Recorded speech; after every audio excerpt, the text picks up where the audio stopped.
Olá, pessoal! Hoje é aula de história, porém, infelizmente, o professor não pôde fazer ao vivo porque ele está com compromisso. Mas hoje nós vamos falar sobre a Inconfidência Mineira, que aconteceu no final do século XVIII, e o Brasil ainda era uma colônia de Portugal e sofria com os abusos políticos, com a cobrança de altas taxas e pesados impostos. Além disso, a metrópole havia decretado uma série de leis que prejudicavam o desenvolvimento industrial e comercial do Brasil. A proibição de publicações impressos na colônia era uma forma de controle da liberdade intelectual e da livre expressão de pensamentos. Qualquer coincidência, qualquer semelhança com a nossa atual realidade nunca é mera coincidência. Quando a gente não conhece o passado, ele tende a se repetir. A Inconfidência Mineira foi um dos mais importantes movimentos sociais da história do Brasil. Significou a luta do povo brasileiro pela liberdade contra a opressão do governo português no período colonial. Troca o governo burguês no período colonial, coloca STF, que talvez a gente veja a história se repetindo, professor. Tudo bem, Camila? É bom estar com vocês. Então, vamos lá, né? A gente vai falar sobre esse movimento. Você sabe que a gente vai contextualizar, como sempre, a gente inicia falando, mas é importante a gente falar que esse movimento é muito combatido os doutrinadores marxistas, principalmente nas escolas e nas universidades. Por quê?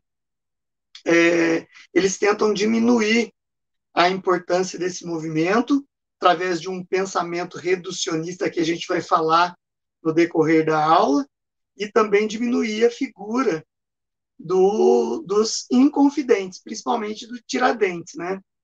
Porque eles tentam tirar essa pecha de que ele realmente lutava por uma liberdade. Então a gente vai falar sobre isso no decorrer do vídeo. Então vamos lá, contextualização dessa aula, né? Então a gente vai ver que o Brasil, a partir da expulsão dos holandeses, que foi tema da aula passada aqui no canal da Camila, a gente vai ver que nasce um sentimento nativista, de amor à terra, de amor ao lugar onde se nasceu. Eram brasileiros, já os negros, índios e brancos eram brasileiros, já não eram mais só descendentes dos europeus e negros africanos. Então, esse sentimento nativista ele vai começar a ficar efervescente dentro da colônia, né? E a gente vai ver isso eclodindo em vários momentos no século XVIII. Então, a gente vai ver em 1709, por exemplo, a Guerra dos Emboabas, que eu até fiz um vídeo no meu canal falando das revoltas nativistas. São 4 revoltas que aconteceram no Brasil nesse período. Então, a gente vai ver a Guerra dos Emboabas, que acontece na região mineradora, logo no início da mineração. A gente vai ver a Guerra dos Mascates, que é uma briga entre brasileiros e portugueses das cidades de Olinda e Recife, lá em Pernambuco. E vamos ver na própria Vila Rica, que a gente vai tratar na aula de hoje, em 1720, a revolta de Filipe dos Santos, que é pouco divulgada e que eu falo nessa aula lá no canal. Dá uma passadinha lá, se atualiza desse tema. Então, essas revoltas nativistas, elas já mostravam, já eram um indício de descontentamento dos brasileiros em relação ao domínio da coroa portuguesa no Brasil, tratando os brasileiros como inferiores e como submissos a leis pesadas que retiravam do Brasil para enriquecimento apenas de Portugal, certo? Então, já é um início desse contexto da Inconfidência Mineira. Porém, a gente vai ver que a Inconfidência Mineira ela já acontece mais para o final do século XVIII. E o que acontece no contexto do mundo nesse período? 1776, acontece a Declaração de Independência dos Estados Unidos da América. Essa Declaração de Independência, ela é toda inspirada no pensamento iluminista de igualdade, liberdade e fraternidade. E os Estados Unidos acaba ficando independente antes de todas as colônias da América. Isso aí já vai ser uma grande inspiração para esse movimento dos Inconfidentes. Esse mesmo pensamento que fez com que a independência dos Estados Unidos acontecesse vai ser também inspirador para os Inconfidentes. Vai ser o pensamento iluminista europeu, né? Então, vários filhos de mineradores iam estudar na Europa, né?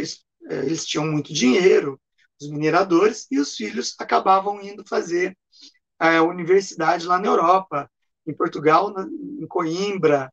Na França, a faculdade de Montpellier tinha vários filhos de mineradores. E lá estava efervescente esse pensamento iluminista dos grandes pensadores iluministas. Então, eles tiveram contato com isso. Quando eles voltam para o Brasil depois da sua formação, eles trazem consigo essas ideias de liberdade, né? De rompimento com o que os oprimia, que era a coroa portuguesa, a metrópole portuguesa. Então, a gente tem esse contexto de formação. A gente não pode esquecer que a Inconfidência Mineira ela acontece em 1789, né? E a Revolução Francesa acontece também em 1789, certo? Então, você vê que ela está no auge desses acontecimentos no mundo todo, ok? Bom, então a gente vai tratar depois dessa contextualização, de como se formou aquela região. No final do século XVII, bandeirantes paulistas encontraram ouro na região que viria a ser Vila Rica, certo? Que tinha o nome de Vila Rica de Ouro Preto. Hoje é a atual cidade de Ouro Preto, ok? A Vila Rica vai ser um aldeamento fundado pelos bandeirantes paulistas por terem encontrado a primeira jazida de ouro naquela região. Inicialmente, você tinha que pedir concessão para a coroa portuguesa para poder explorar. Então, os bandeirantes pediram essa concessão e, de forma rudimentar, familiar, com poucos agregados, eles faziam a extração desse ouro. Porém, a coroa portuguesa, depois de mais de 200 anos buscando ouro no Brasil, eles queriam uma extração de ouro mais metodológica, né? Voltada para a grande extração de ouro, e não uma extração familiar. Por isso, logo, em 1702, a coroa portuguesa cria um órgão chamado Intendência de Minas. A Intendência de Minas é um órgão de administração da região mineradora, que vai instituir métodos para a extração em grande escala de ouro naquela região. Então, a Intendência de Minas ela vai criar o Distrito Minerador, certo? Então, a região onde foi encontrado ouro passa a ser o Distrito Minerador. Dentro dessa região mineradora, nos locais que foram encontrados ouro, vai ser criadas lavras. Lavras têm um sentido de grande extensão de terra de exploração de ouro. São as lavras. E, dentro dessas lavras, seriam separadas as datas. O que seriam as datas? Lotes divididos dentro das lavras, que seriam leiloados para compradores, que seriam os mineradores. Tá? Inicialmente, é lógico, vários portugueses fizeram uma verdadeira corrida do ouro aqui no Brasil. Eles vieram de Portugal como investidores nessas lavras, comprando datas através de leilão. Então, já eram pessoas de nível financeiro mais alto que vieram se estabelecer aqui na exploração de ouro, ok? Então, as datas são assim divididas. Uma data ficaria com a Fazenda Real, duas datas com o descobridor da lavra, daquela região mineradora, e o restante todas leiloadas. Então começa esse leilão. Rapidamente as datas são ocupadas e a mão de obra principal utilizada na extração desse ouro é a mão de obra escrava negra. Lembrando que o Brasil tinha saído no século XVII, lentamente foi saindo do ciclo canavieiro, de exploração da cana-de-açúcar. E, com essa descoberta de ouro, passa-se a um novo ciclo, a época mineradora no Brasil. E a mineração era um trabalho árduo, pesado, que necessitava de muito trabalho escravo. Então, estima-se, através de registros históricos, que mais que triplicou a quantidade de tráfico negreiro para o Brasil na época da mineração.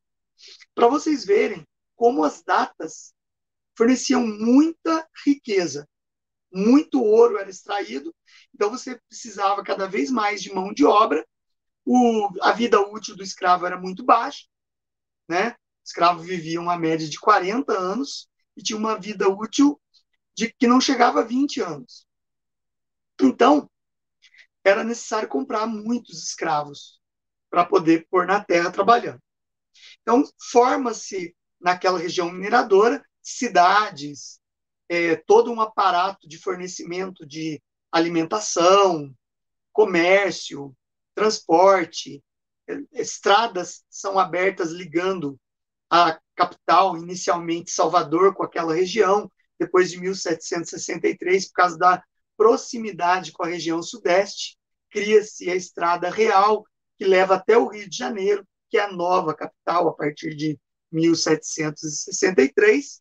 Então, vai se desenvolvendo, sem dizer que essa economia mineradora vai tirando a importância econômica do litoral brasileiro para o interior. Vai interiorizando a ocupação do território também, certo? Através da busca desta riqueza. Bom, a Intendência de Minas visava, inicialmente, apenas organizar a região mineradora, através destas medidas, tá? Criando formas de extração mais produtivas.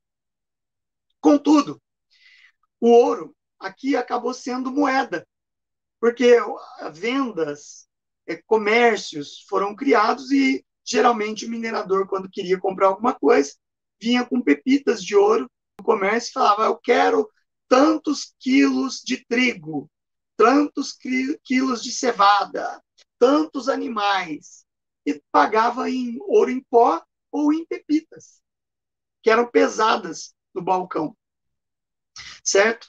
Então, a coroa portuguesa via nisso muita sonegação de impostos. A partir de 1717 até 1720, ela começa a implementar meios de impedir o contrabando de ouro e a sonegação fiscal. Por quê? O método de captação de impostos chamava-se captação e era de 17 a 23 gramas de ouro per capita, ou seja, por cabeça de escravo. Cada escravo correspondia a um imposto de 17 a 23 gramas de ouro, que tinha que ser pago para a coroa portuguesa. Esse era o imposto da captação. Mas não era um imposto que abrangia tudo que era extraído. Então, a coroa portuguesa tinha necessidade de aumentar essa cobrança de impostos. Então, a partir de 1717 até 1720, decide-se em criar as casas de fundição. O minerador, com o passar dos anos na mineração, para burlar as leis e para burlar a fiscalização, ele fazia o contrabando de ouro, escondia ouro para não pagar impostos. Era comum você esconder ouro dentro do solado de sapatos, no interior da costura das roupas. Era comum esconder ouro dentro de santo. O minerador encomendava uma estátua de um santo em madeira e mandava fazer com que ela fosse oca. É o famoso santo do pau oco. E lá ele escondia o ouro na época que haveria tributação. Então ele escondia uma boa quantidade de ouro dentro do santo e passava a época da tributação, estava lá escondidinho. Ele sonegava aquela parte do ouro, certo? Em várias igrejas de Minas Gerais, atualmente, você pode visitar o Museu das Igrejas, que tem diversas estátuas com aberturas na parte de trás, onde se escondia o ouro, certo? É o Santo do Pau. Então, para evitar com que tivesse essa forma de sonegação, a coroa portuguesa criou as casas de fundição. Casa de fundição, então, vai sistematizar a captação desse ouro. Era obrigatório todo o ouro extraído ser levado para a casa de fundição. Lá seria derretido o ouro do minerador, transformado em barras. Essas barras receberiam um relevo enquanto estavam entrando no ponto de endurecimento da barra, era colocado a marca do selo real, certo? Então, quando a barra solidificava, ficava lá com o selo real. Todo o ouro tinha que passar por esse processo. E a coroa portuguesa criou um imposto do quinto da coroa, que correspondia a 20% de todo o ouro extraído por minerador anualmente. Então, à medida que você levava o ouro na casa de fundição, ele passava por esse processo, a coroa já retirava os 20%, que era considerada uma tributação pesada sobre o ouro de cada minerador. Ok? Bom, com isso, a coroa portuguesa tinha que endurecer nas leis também. Quem fosse pego com ouro em pó ou em pepita poderia ser acusado de crime de alta traição. Sonegação de impostos era considerado crime de lesa majestade. Então, as penas eram duríssimas. Iam desde degredo temporário, degredo perpétuo. O que seria o degredo? Você ser levado para uma colônia portuguesa na África, por exemplo. Poderia passar 10 anos degradado lá, ou até perpetuamente, até a sua morte, degradado lá.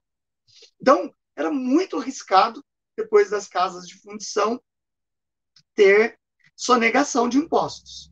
Acontece que, até 1750, a região mineradora de Minas Gerais produzia muito ouro, muito ouro.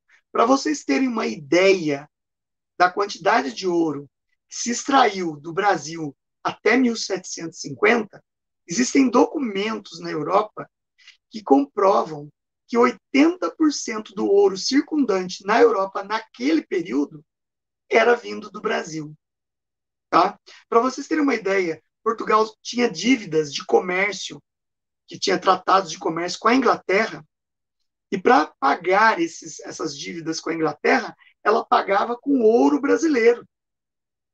Saía navios carregados de lingotes de ouro daqui chegavam no porto de Portugal, passava-se esses lingotes para navios ingleses, e esses navios ingleses rumavam para a Inglaterra, e lá esse ouro era usado.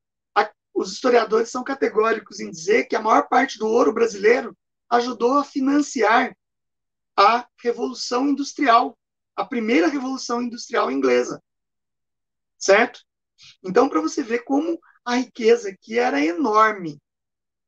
Só que o ouro é um metal, é um minério não renovável na natureza. A partir do momento que você vai tirando, a natureza não repõe.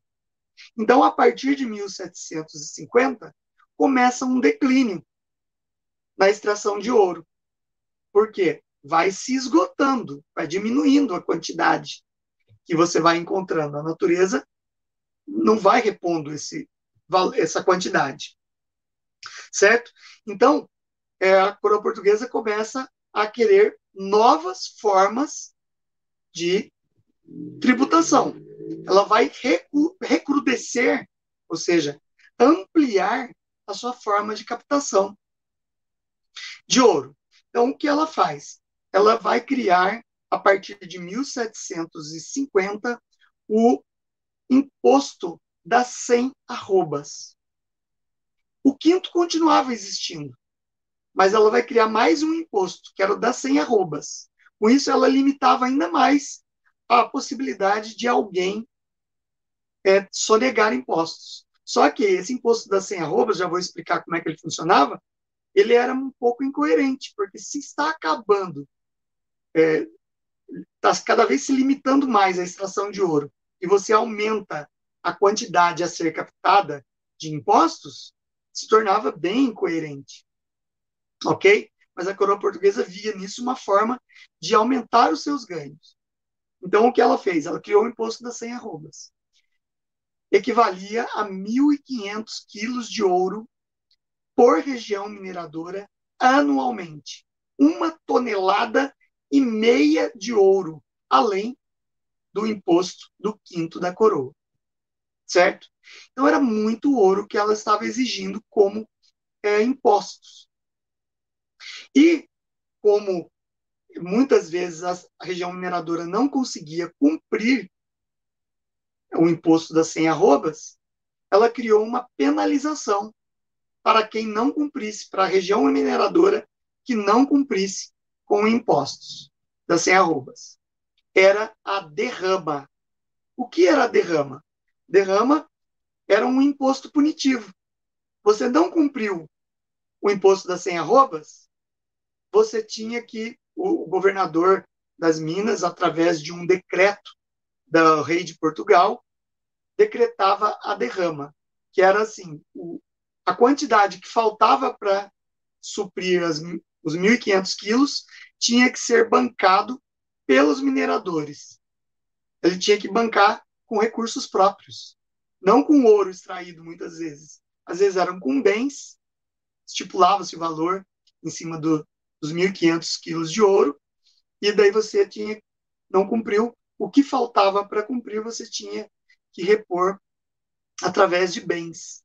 Muitas vezes, casas, carruagens, escravos, roupas, joias, eram retirados dos mineradores para suprir o que faltava para cumprir o imposto das 100 arrobas. Só que, na prática, a sociedade mineradora, vários mineradores, por terem ascensão social, por fazerem parte de um círculo social um pouco mais abastado, eles acabavam fazendo parte da administração da região. Então, há relatos em fontes primárias de documentos da época falando que só uma vez foi decretada a derrama, que foi por volta de 1763, 1764. Geralmente era um imposto que demorava um tempo para se cumprir a cobrança, porque era um imposto violento. O governador da Intendência de Minas ia acompanhado da tropa portuguesa dos dragões na região mineradora que não pagou imposto, e violentamente ele ia cumprindo como se fossem mandatos de apropriação de bens dos mineradores, certo? Eles iam entrando. Era considerado pelos mineradores como um imposto violento, cobrado de forma violenta, porque invadia-se as casas. Se não houvesse cooperação do minerador, invadia-se as casas e ia tirando os bens, certo? Do minerador. Então, o relato histórico é que houve uma cobrança da derrama 1763 até 1764, na região mineradora de Vila Rica. Por que não houve outras cobranças, já que era um imposto punitivo que existem também relatos que sempre se atrasava e não se pagava esse imposto completamente? Porque essa elite mineradora fazia parte da administração da região mineradora. Então, o que eles faziam? Eles acabavam contornando a situação. Pendurava-se a dívida, vamos dizer assim. A dívida ia sendo rolada para ser cobrada algum dia. Com isso, eles ganhavam tempo. Só que, à medida que o tempo passava, ia se esgotando cada vez mais a capacidade de extração de ouro, certo? A coroa portuguesa, não contente com isso, ela vai criar em 1785 um decreto real que impedia qualquer manufatura artesanal ou não artesanal, uma manufatura de produzir no Brasil. Não podia mais ter manufatura no Brasil. E nem processos artesanais de fabricação de alguma coisa. Não poderia ter. Então, veja bem por que a coroa portuguesa fez isso. Porque você era obrigado a comprar da metrópole móveis, roupas, criações de animais, vários utensílios, ferramentas. Você tinha que comprar da coroa portuguesa, sob pesadas taxas para trazer. Então, isso aí limitava o crescimento da coroa, porque não existia, limitou os empreendimentos dos brasileiros aqui na coroa. E, para piorar, nesse decreto de 1785, proibia-se também qualquer tipo de tipografia na colônia. O que era tipografia? Qualquer tipo de material impresso produzido na coroa, ou melhor, na metrópole. Tinha que vir material impresso da coroa portuguesa. Com isso, poetas, escritores, jornais que eram produzidos aqui ficaram totalmente sem poder produzir. Isso era uma limitação, um controle do Estado português da produção intelectual, né? Isso aí limitava demais a produção intelectual na colônia de brasileiros, e também era uma forma de controlar a liberdade de livre expressão do pensamento. Tá? Então, eles limitavam essa livre expressão do pensamento de brasileiros, porque nos impressos, nos periódicos que eram impressos aqui, geralmente tinha colunas de pessoas que poderiam fazer críticas à intendência de Minas, à proibição das manufaturas. Então, limitou-se tudo isso. Não podia-se ter nenhum tipo de produção intelectual aqui. Isso vai revoltar muito o povo brasileiro. Não é só a elite mineradora, não é só alguns membros da elite. Existia dentro das tropas também um descontentamento, porque eles eram brasileiros arregimentados que viam que o próprio povo estava sofrendo. É o caso de Tiradentes. Joaquim José da Silva Xavier, que é o nome do Tiradentes, ele era um alferes dos dragões, né? Existiam dois tipos de tropa. A tropa paga, isso está nos documentos de época. A tropa paga, na qual Tiradentes fazia parte. Ele era um soldado dos dragões, pago pela coroa portuguesa. E existia a tropa auxiliar. A tropa auxiliar eram civis que ganhavam patentes No caso de uma revolta, ou no caso de algum problema que necessitasse de mais contingente, essa tropa auxiliar seria chamada. Então, era comum você ver membros da elite com a patente de coronel. Por exemplo, o traidor que entregou os membros dos Inconfidentes, que é o José Silvério dos Reis, ele era coronel da tropa auxiliar, certo? Enquanto que o Tiradentes era o alferes, que correspondia, essa nomenclatura alferes, correspondia a mais ou menos um segundo tenente, atualmente, tá? Do Exército.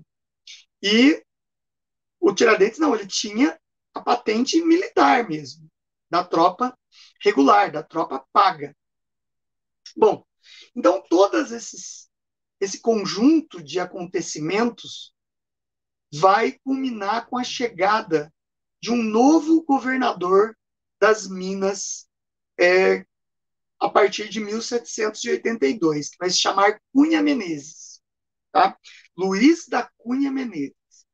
Luiz da Cunha Menezes, ele chega para botar ordem na Intendência de Minas, porque a coroa portuguesa estava descontente, que não estava mais conseguindo captar tanto imposto mais na região mineradora. Então, o Cunha Menezes chega com a ordem de organizar a tributação novamente.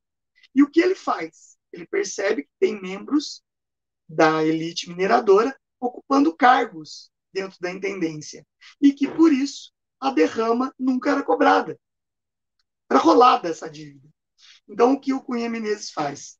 Ele começa um longo processo de afastamento e retirada dos membros dos mineradores da administração da área mineradora, certo? Então, a Intendência de Minas é varrido todo esse contingente que fazia parte da mineração e que interferia na cobrança de impostos. Com isso, gera-se novas revoltas, os grupos de mineradores, o povo que vivia do comércio, do transporte, se sentia lesado, né, porque via o risco constante, a partir disso, de ser decretada uma nova derrama. Era pânico que gerava na região o risco do decreto de uma nova derrama.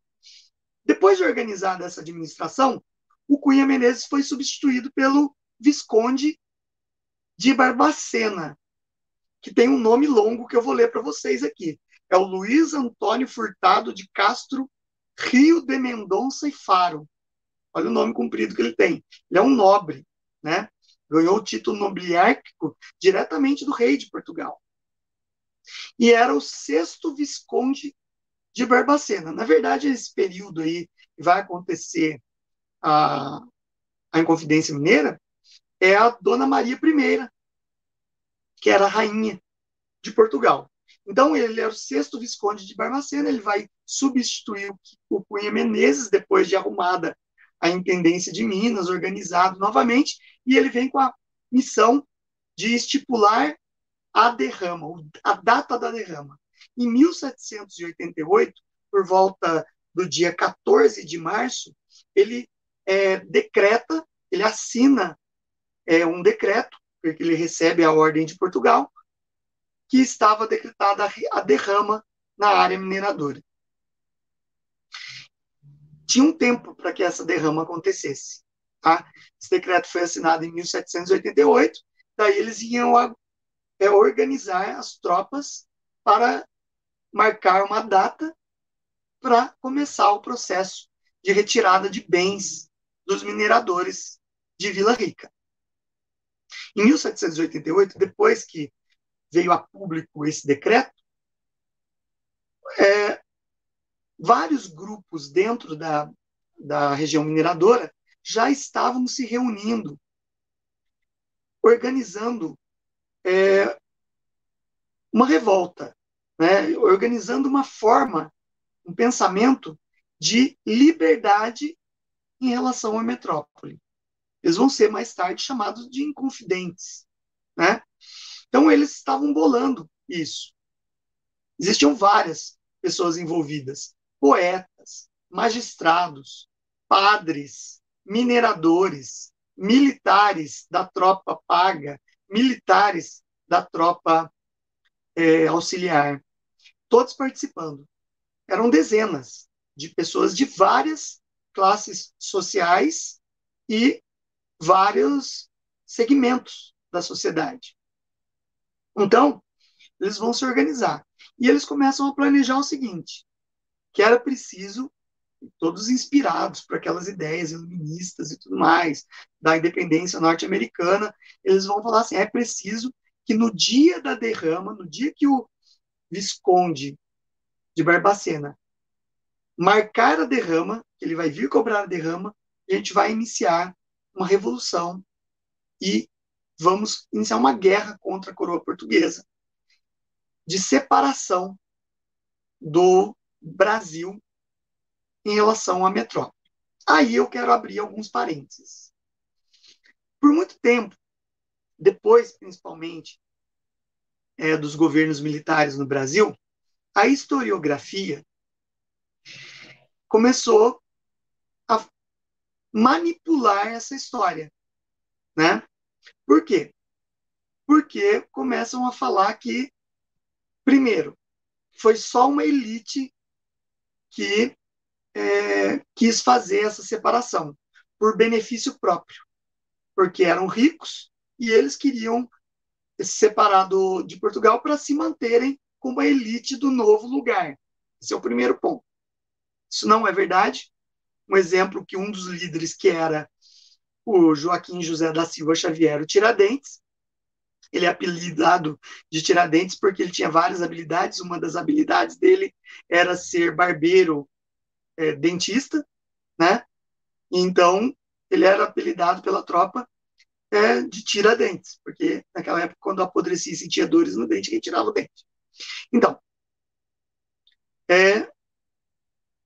essa historiografia marxista tenta trazer o modelo marxista para dentro da Inconfidência Mineira, para tirar a importância, para reduzir a importância da Inconfidência Mineira. Então, eles tentam colocar que era um movimento da elite que queria se separar de Portugal para manter as benesses dessa elite num país em que eles governariam. Cai por terra porque vários membros não eram da elite. E o povo, em geral, comerciantes, homens livres e tudo mais, estavam revoltados com a coroa portuguesa. Almejavam liberdade, desde as revoltas nativistas. Certo? Então, esse é um primeiro ponto que põe por terra essa historiografia marxista. Outro ponto importante é a ideia, assim, que quando depois que a Inconfidência Mineira foi delatada pelo José Silvério dos Reis, ele delatou todo o movimento de Inconfidência, e o Visconde de Barbacena daí suspendeu a derrama e começou a iniciar a busca dos inconfidentes, né, para prendê-los. E daí inicia um longo período de inquérito que vai de 1789, de maio de 1789, quando todos os inconfidentes começam a ser presos, até 1792, quando é aplicada as penas, são aplicadas as penas, certo? Esse processo, esse inquérito, é chamado de autos da devassa, certo? Eles vão devassar a vida dessas pessoas. E um detalhe, os autos da devassa existem até hoje, esses documentos. São fontes primárias de consulta dos acontecimentos daquele período. Registro da fala de cada um, porque houve um inquérito, teve oitivas com cada um dos presos, né, dos acusados, houve acariações. Para vocês terem uma ideia, os autos da devassa são mais ou menos 11 volumes de inquérito, que são consultados por historiadores. Então, esses autos da devassa mostram uma série de falas, de depoimentos e de acariações que são distorcidos pela historiografia marxista. Por quê? E isso é ensinado nas escolas. Um exemplo disso é a questão de, a partir de 1985, começa a historiografia a divulgar que os inconfidentes queriam separar só a região mineradora e não o restante do Brasil. Ou seja, criaria-se um novo país dentro da região das Minas Gerais. É isso que a historiografia fala, historiografia marxista. Porém, nos autos da devassa, fica claro que existiam movimentos sediciosos, ou seja, movimentos que buscavam a liberdade em várias regiões, desde os movimentos nativistas. Beckmans aconteceram em 1684, lá no Maranhão, e em alguns depoimentos dos Inconfidentes, falavam que alguns líderes tinham contatos com membros de outros movimentos de outros estados, que poderiam estar se articulando para que tudo acontecesse ao mesmo tempo. Fato é que a Inconfidência Mineira ela não entrou em ação, porque o José Silvério dos Reis delatou todo mundo antes que ela entrasse em ação, em troca do perdão de suas dívidas com a coroa portuguesa, certo? Então, o coronel da tropa auxiliar José Silvério dos Reis entregou nome a nome de cada um em troca do perdão de suas dívidas. Traiu o movimento. Um grande traidor, certo? Bom, dentre os depoimentos no Autos da Devassa, conclui-se que eles queriam iniciar uma guerra de libertação, de independência, começando pela região mineradora e depois provavelmente expandindo para outros lugares, para expulsar os portugueses daqui, e daí seria declarada a independência. Eram considerados um movimento nativista e separatista, coisa que outra vez a historiografia marxista tenta diminuir, falando que não, que era um movimento elitista que não queria só as benesses. Mas não, era um movimento nativista de amor à terra e vontade de ter a população da própria terra governando o novo país. A capital seria em São João del Rei, o sistema seria republicano e eles criaram até um esboço de como seria a bandeira do novo Brasil independente. A bandeira era branca, seria branca, com um triângulo verde e ao redor do triângulo verde as inscrições em latim liberta quae será tamen, que numa tradução significa liberdade ainda que tardia. Você deve estar pensando, nossa, mas professor, era verde o triângulo porque a bandeira de Minas é desse jeito e é vermelho. A bandeira de Minas é inspirada nessa bandeira dos Inconfidentes, porém eles colocaram a cor vermelha no triângulo, simbolizando o sangue de Tiradentes, que deu a sua vida pelo movimento. Porém, aqui eu tenho que abrir outro parênteses, que não é muito relatado na história por falta de fontes primárias confiáveis, que é os símbolos maçônicos na bandeira, que denotam a participação de maçônicos, da maçonaria, nesse processo dos Inconfidentes. Só fazendo um pequeno apanhado, a maçonaria era uma sociedade secreta, proibida na coroa portuguesa e na colônia. As pessoas que eram adeptas à maçonaria, elas disfarçavam essas reuniões da maçonaria através de clubes literários, era o que acontecia ali na região mineradora, e eles eram pessoas de grande estudo e grande conhecimento das ideias iluministas. Então, é provável que vários membros da Inconfidência Mineira estavam ligados à maçonaria. A bandeira com o triângulo verde, o triângulo é um símbolo da maçonaria. Significa o triângulo perfeito, que são os três poderes de Deus, né? Onisciência, onipresença e onipotência, que é um dos símbolos da maçonaria. A cor verde também é uma cor usada na maçonaria, certo? Até tem uma loja de materiais de construção que é de origem francesa no Brasil, que usa o triângulo verde como seu símbolo, certo? Que provavelmente ela deve ter origem na maçonaria, ok? Então são pequenos símbolos que denotam a participação da maçonaria. Não se dá para colocar em documentos oficiais, porque não existe fonte primária confiável sobre essas sociedades secretas do período, e nem da participação dos inconfidentes, ok? Bom, fazer a ressalva aqui. Então, em 1789, quando seria o decreto da derrama, ela foi cancelada, José Silvério dos Reis entregou em troca do perdão de suas dívidas, começa a prisão de todos os inconfidentes. O Tiradentes, nos autos da devassa, ele se declara responsável pela organização e comando de todas as ideias dos inconfidentes, das ideias separatistas. Ele assume para si essa responsabilidade, enquanto os outros ou são muito vagos nos autos da devassa ou negam a participação.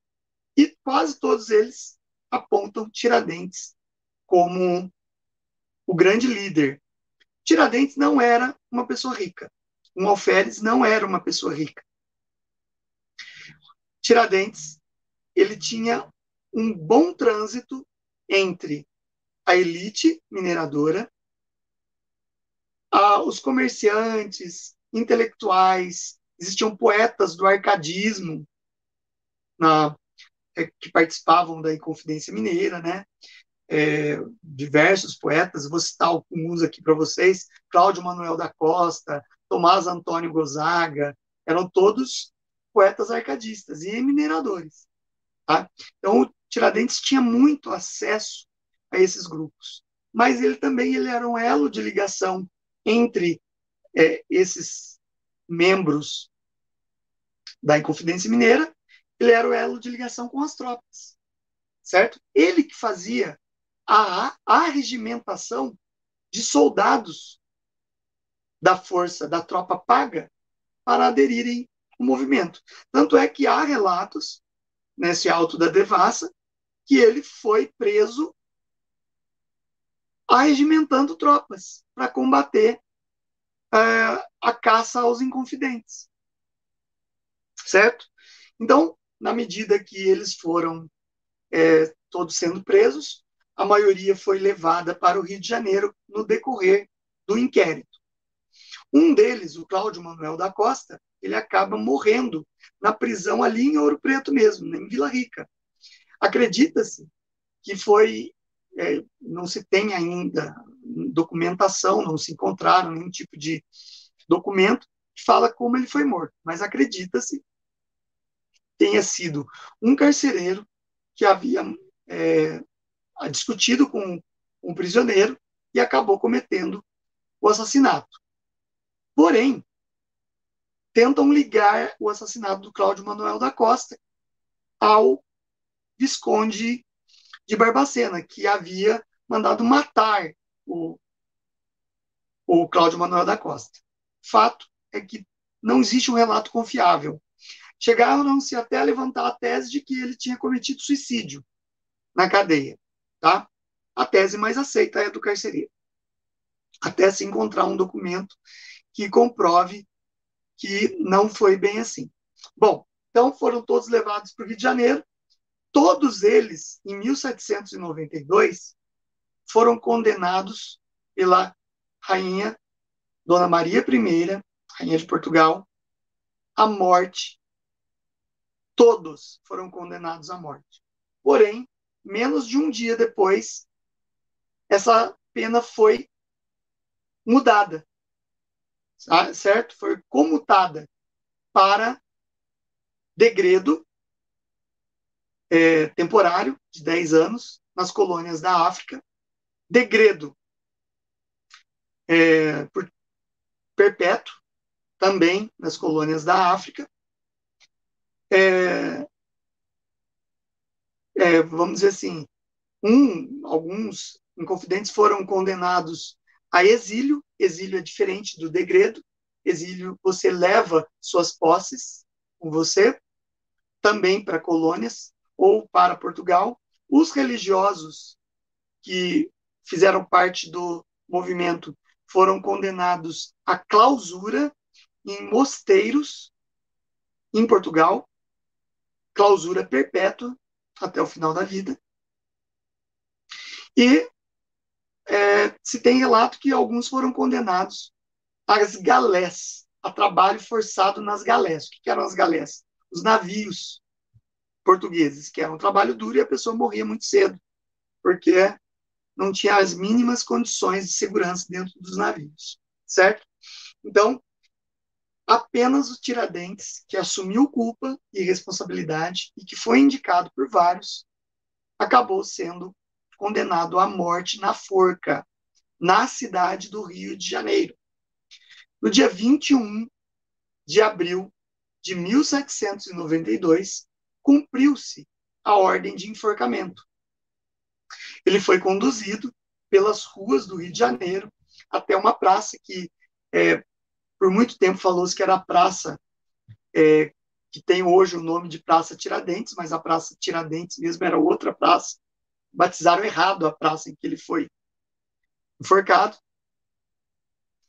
E ele foi enforcado, então, sob olhares de todas as pessoas nas ruas. E atrás, os soldados, os membros da corte, os responsáveis pelo inquérito, também muito bem vestidos e tudo mais, e ia tocando o tambor lá, chamando a população para assistir.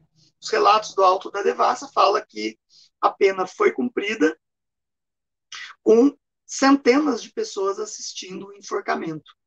E que, no momento do enforcamento, ficou proibido de se tocar qualquer sino na colônia, porque poderia ser uma homenagem ao morto, certo? E depois de enforcado, o corpo dele foi esquartejado, cortado em partes, e essas partes foram penduradas em postes ao longo da Estrada Real, que leva do Rio de Janeiro até a Vila Rica, certo?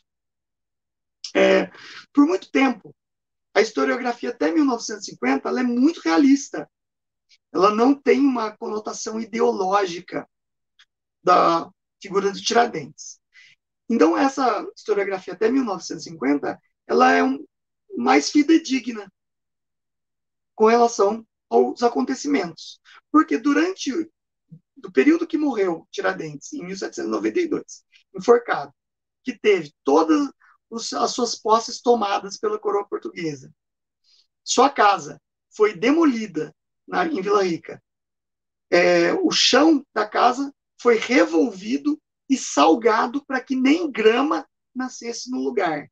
E todos os seus parentes foram considerados infames até o final da vida pela coroa portuguesa. Ser considerado infame significava que você você não era mais uma pessoa legalmente existente, você era um nada para a coroa portuguesa, certo? Por isso que não se tem notícia de descendentes, de parentes de Tiradentes, ok? Bom, então, até 1950 tem uma historiografia muito confiável. Durante o período da monarquia no Brasil, a figura do Tiradentes foi praticamente esquecida. Durante o Império Brasileiro, foi praticamente esquecida. Por quê? Não se tinha interesse de exaltar a figura que foi contra a coroa portuguesa, sendo que Dom Pedro I era português, que foi a pessoa que oficializou a nossa independência, e o Dom Pedro II também não houve interesse porque ele lutou contra os parentes dele, os inconfidentes lutaram contra os parentes dele, então Tiradentes foi praticamente esquecido durante 100 anos. Quando foi proclamada a República, o pensamento positivista dos militares republicanos trouxeram à tona novamente a figura do Tiradentes, certo? Comumente se mostra figuras do Tiradentes como um homem de cabelo comprido, barba longa, porque ficou muito tempo preso, uma figura de um prisioneiro mesmo, né? Com vestimentas muito simples, né? E que se assemelham até a Jesus Cristo. Porque você tem a necessidade, durante o pensamento positivista, de você associar a figura do Tiradentes não só a um herói, mas um herói quase que santo, tá? Não estou diminuindo a figura do Tiradentes. Ele realmente foi um grande herói que lutou pela independência do Brasil antes mesmo de se falar do grito do Ipiranga, muitas décadas antes. Tá? Então, ele realmente foi um herói. Ele está no panteão de heróis da história brasileira. Mas, então, criaram-se uma figura de Tiradentes. Sabe-se, através de documentos de época, que os prisioneiros, para evitar infestação de piolhos e pulgas, raspava-se o cabelo dos prisioneiros. E a barba era totalmente curta, tá? Era cerrada, não deixava-se barba comprida. E quando Tiradentes foi enforcado, ele estava barbeado e com a cabeça toda pelada, vamos dizer assim, sem cabelos. Era praxe fazer isso, para mostrar a figura sendo enforcada e que a barba não atrapalharia nesse processo. Tá? Então, ficou essa imagem do herói meio que santo, divulgado no início da República. Nas décadas de 1960, depois da intervenção militar no Brasil e dos governos militares até 1985, os livros também de história passaram a figurar essa imagem do Tiradentes como um herói nacional, mas ainda preservaram a figura parecida com a de Cristo. E ressaltaram que José de Silvério dos Reis, quem tem mais ou menos a minha idade, de 40 anos para cima, vai lembrar que José Silvério dos Reis era associado até, falava-se esse nome, era o grande traidor, como se fosse um Judas Iscariotes. Tá? Associava-se a imagem dele. A partir de 1970, começa a surgir historiografias marxistas que tentam diminuir de todas as formas a figura de Tiradentes. Até um historiador inglês, que era professor de Harvard, Kenneth Maxwell, escreveu um livro pomposo sobre a Inconfidência Mineira, intitulado A Devassa da Devassa, e de historiografia totalmente marxista, certo? Diminuindo o movimento, diminuindo detalhes do movimento, diminuindo a figura de Tiradentes. Esse Kenneth Maxwell tem vários livros de história que são best-sellers de história, certo? E o Devassa da Devassa é um dos menos conhecidos dele, mas é um dos mais polêmicos, porque ele literalmente manipula a história, ok? Para a gente já encerrar, está dando quase uma hora, quais foram as consequências deste movimento no ideário da população? Tiradentes, hoje, ele praticamente é esquecido nas escolas, né? As escolas procuram não exaltar figuras de heróis da pátria. Nos anos 90 para cá, 80 para cá, a figura de Tiradentes tem diminuído sua importância constantemente na historiografia, nas escolas, nas universidades. E desde uns 5 anos para cá, começam a reabilitar essa imagem do Tiradentes novamente, com livros que eu até coloquei aqui no texto base que está aí, a Camila Ábido vai colocar na caixa do vídeo, é o livro História Depredada, do Rogério Silva Araújo, que ele tenta resgatar essa historiografia e mostrando as mentiras da historiografia marxista, tá? Então, a Inconfidência Mineira marca um ponto alto da nossa história. Ela vem mostrar que o povo brasileiro estava lutando pela sua independência, buscando a liberdade no seu amplo espectro, não só a liberdade de comércio ou liberdade em relação aos impostos da coroa, não só isso, como as historiografias marxistas tentam impor, mas também a liberdade de expressão, a liberdade intelectual, a liberdade do povo que ama a terra se autogovernar. Ok? Então, Camila, eu vou ficando por aqui nessa aula. Professor, muito obrigada pela aula. Pela primeira vez eu não tenho dúvidas. Aí, vamos comemorar. Pessoal, o professor vai propor 3 temas para a próxima aula no Twitter dele e na comunidade do canal. Isso sem contar que no canal tem diversas aulas que não tem aqui. Então, vão lá, se inscrevam no canal dele para acompanhar essas aulas, principalmente agora que está chegando bem pertinho do Enem, para ajudar vocês a fazer as provas sem viés, né, professor? Uma prova eu gostaria de fazer um honesta, adendo, já certo? que você falou do Enem. É muito comum nos Enems lacradores de 2 anos atrás caírem questões sobre a Inconfidência Mineira, perguntando assim: qual é a relação da Inconfidência Mineira em relação aos escravos, já que era uma região que tinha uma grande quantidade de negros escravos, né? Qual era o posicionamento dos inconfidentes com relação aos escravos? Mente-se muito nisso, porque todos os livros didáticos de história e também sistemas de ensino famosos no Brasil vão falar categoricamente que os inconfidentes eram contra a libertação dos escravos porque eles eram mineradores e possuíam escravos. É uma mentira. Nem todos eram mineradores, nem todos possuíam escravos.